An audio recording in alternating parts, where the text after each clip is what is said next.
بسم الله الرحمن الرحيم الحمد لله رب العالمين والصلاة والسلام على نبينا محمد وعلى آله وأصحابه وسلم تسليما مزيدا ثم أما بعد إخوة الكرام السلام عليكم ورحمة الله وبركاته. Inch'Allah, nous allons aborder un sujet très très important, un sujet vraiment primordial puisque cela fait partie d'une des paroles que Omar ibn Khattab avait prononcées et qui constitue en fait une règle vraiment très importante concernant le fait de connaître le bien et de connaître obligatoirement ce qui s'y oppose. C'est-à-dire qu'en fait, l'obligation pour toi c'est quoi? C'est qu'en plus que tu connaisses al khair, tu es obligé de connaître al shar. Ce qui va s'opposer au bien. Par exemple, en fait, tu connais un bien qui est une bonne chose en soi pour toi, mais cette chose-là, automatiquement, si tu ne connais que le bien, eh bien, tu risques de, bon gré mal gré, te perdre, parce que tu ne sais pas ce qui va s'opposer à ce bien. Et Omar ibn Khattab, regarde ce qu'il dit. Parole, subhanallah, est vraiment très importante, qui a été rapportée dans At-Tabaqat de Ibn Sa'd, dans le Musannaf, et d'autres ouvrages bien connus. Il est dit, Omar il dit quoi? Innama tunqibu urra al-islam urwatan urwah idha nasha fi l'islam man lam ya'rafu al-jahiliyyah. Il dit, la personne risque de voir son islam, on va dire sa foi ou son islam, se défaire morceau par morceau. Tu vois, s'effriter morceau par morceau, si, eh bien, il n'a pas connu ou il n'a jamais connu la période de la jahiliya, la période avant l'islam.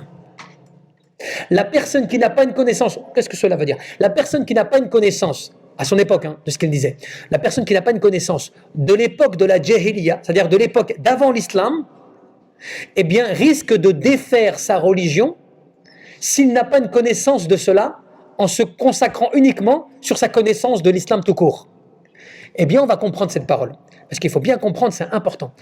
Alors, les ulama, qu'est-ce qu'ils nous disent? Ils nous disent ولهذا كان الصحابة أعرف الأمة بالإسلام وبتفاصيله وبطرقه. C'est pour cela que les compagnons, ils avaient la meilleure compréhension de l'islam et qu'ils avaient une compréhension de leurs détails, de leurs subtilités, de leurs différentes voies. Pourquoi? وأشد الناس رغبة فيه ومحبة له. Ils étaient ceux qui aimaient le plus l'islam. Ils étaient ceux qui avaient le plus d'enthousiasme pour l'islam. وجهادا كذلك يعني لأعدائه وتكلم بأعلامه وتحذيرا من خلافه. Et ils étaient les plus courageux à vouloir défendre l'islam de ce qui est attaqué, et à vouloir s'engager pour protéger ce qu'ils aimaient et de tout ce qui pouvait contredire cela. Mais pourquoi? Parce qu'ils avaient une connaissance de ce qui s'opposait à leur foi. Tu vois? Parce que Sahaba, ils ont vécu la jahiliya, l'époque de l'avant l'islam. Donc ils ont su ce qu'était le mal, ce qui était mauvais, et ce qui s'opposait à leur adoration d'Allah Azza wa Jal. فجاءهم الإسلام كله يعني خصلة منه مضادة يعني لكل خصلة مما كانوا عليه. Tout ce qui venait de l'islam, pour eux, à leur époque, tout ce qui venait de l'islam, ils voyaient que cela s'opposait à leur vie au quotidien. Un exemple, les gens vivaient dans l'orgueil. Ils voyaient que l'islam parlait de l'humilité, le fait d'être généreux.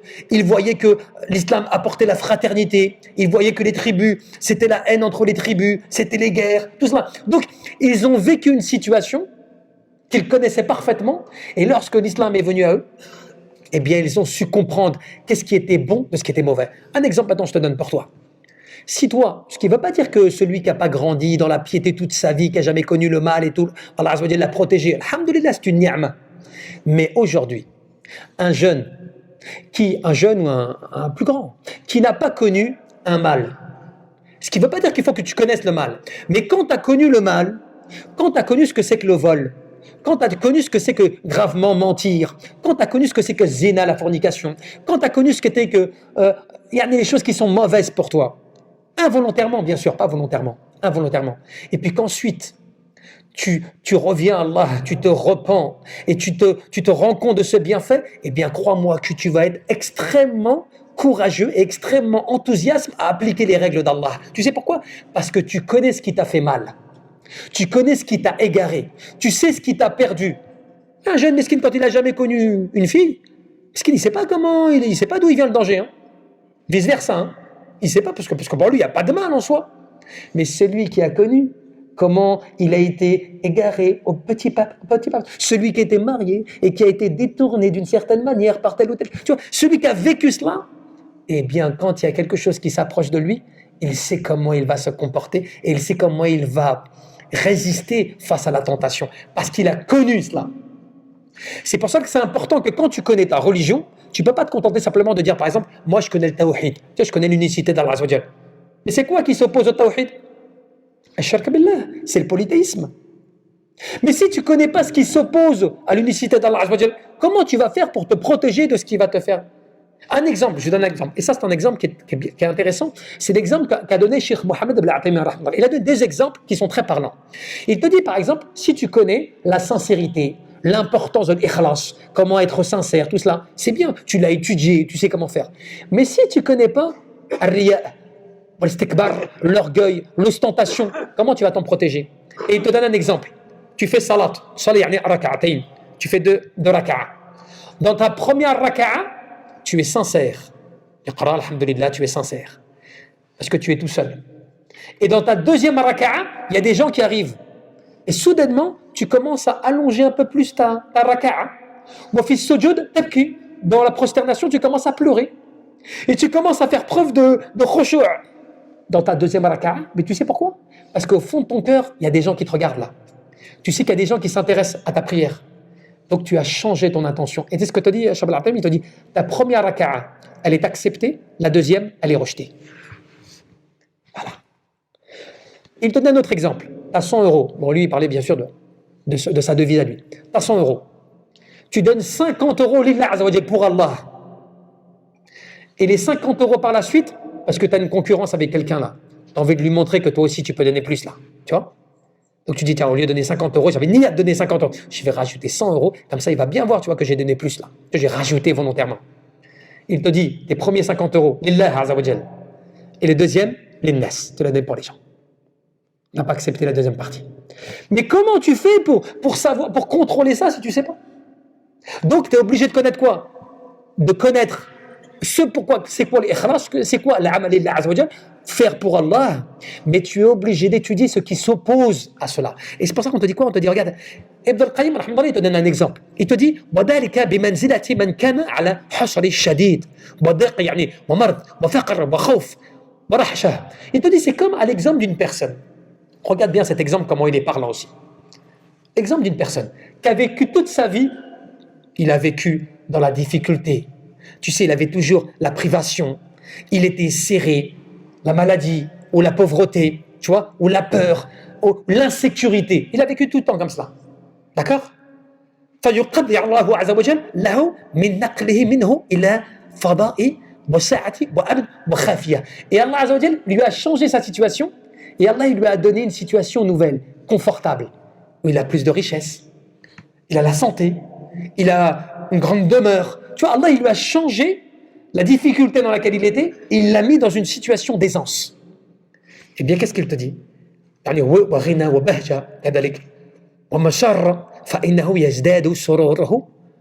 Qu'est-ce qui va se passer?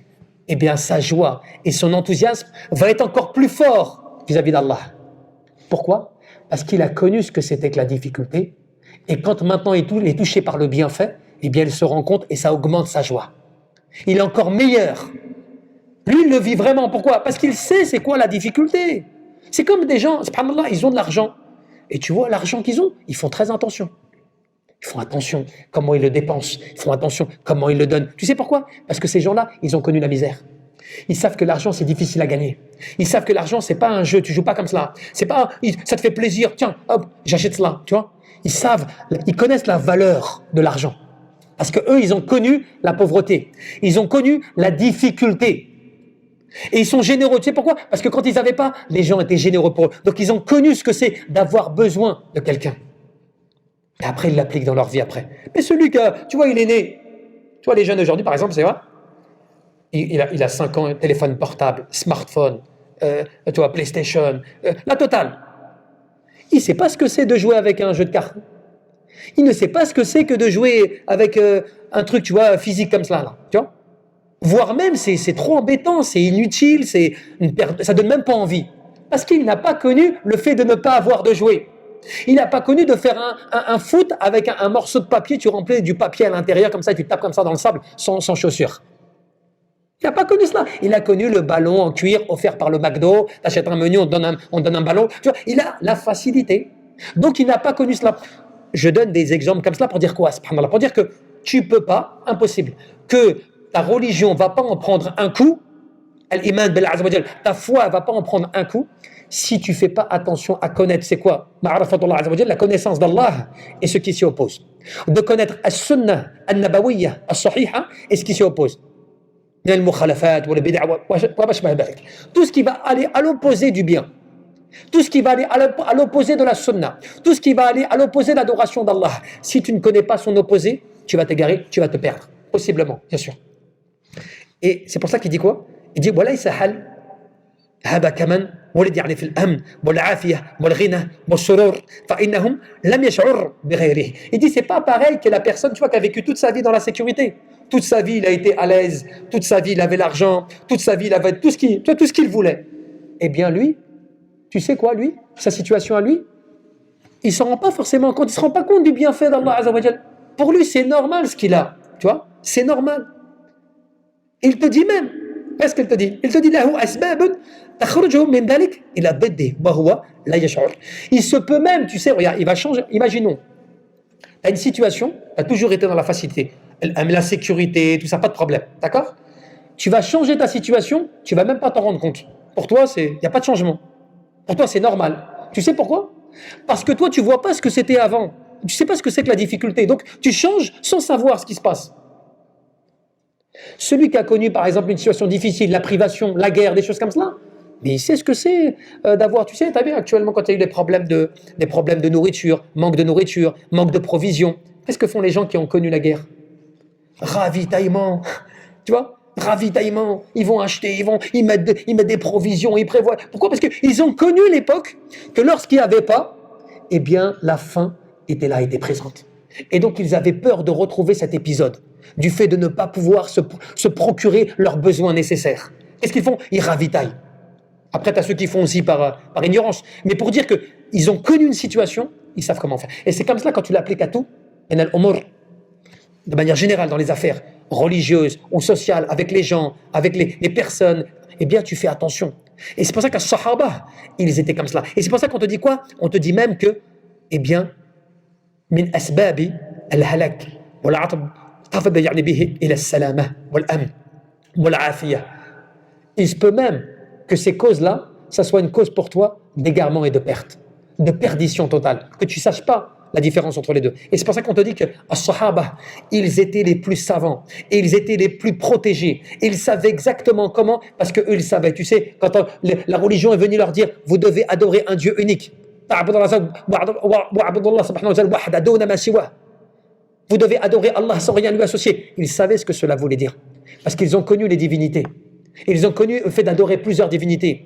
Ils ont, tu vois, le fait que les filles étaient enterrées vivantes à leur époque par l'ignorance, l'époque de la Jahiliya, et qu'après que le prophète vient avec l'honneur de la fille, l'honneur de la femme, la protection de la femme, tout cela, eh bien ils ont su ce que c'était que ces valeurs.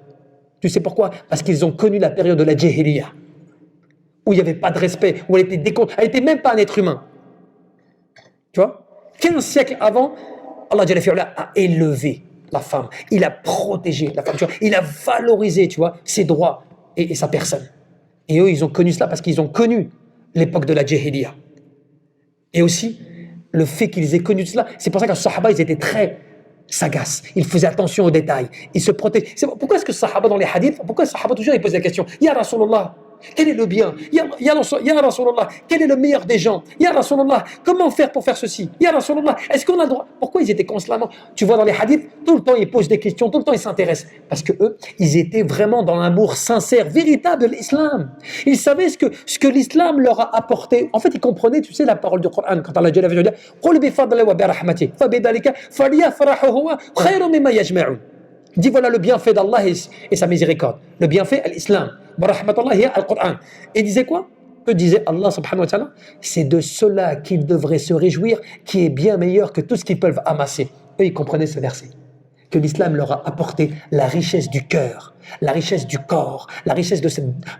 En fait, l'islam leur a apporté le bonheur dans ce bas monde et dans l'au-delà. Et eux, ils le savaient parce que leur situation dans la jahiliya, c'était une situation de perdition totale, de destruction totale dans ce bas monde et dans l'au-delà. L'islam est venu les sauver, l'islam est venu les sortir de cela, subhanallah. Donc ils ont connu. Mais quand toi, c'est pour ça que des fois les gens discutent avec eux, surtout les jeunes, des fois ils viennent, ils font, mais moi je sais pas, moi l'islam, c'est la vérité ou pas? Moi on m'a toujours dit toute ma vie, je suis musulman, mon père s'appelle Mohammed, ma mère s'appelle Maryam, moi on m'a dit c'est l'islam, je suis l'islam. Parce qu'il n'a pas connu, tu vois, le message de l'avant l'islam. Le message de si tu n'as pas l'islam, du c'est quoi l'islam exactement? Pourquoi cette dernière religion? Pourquoi? Qu'est-ce qu'elle apporte? Quel est le rôle de cet islam à la fin qui vient fermer la porte, la porte de la révélation? Tu vois, ils ne connaissent pas cela. Ils ne connaissent pas ce qui s'oppose à la foi. Donc, ils doutent et ils sont dans la perspicacité, dans le pessimisme. Ils sont dans tout cela, ils ne se rendent pas compte. Ils ne se rendent pas compte de la valeur de ce qu'ils ont. En fait, comme disait Ahmed al-Ulama, il disait, certaines personnes, ils ont dans leurs mains un diamant, une perle rare, un diamant rare, l'islam, la foi, l'iman, et ils pensent qu'ils ont juste un simple caillou.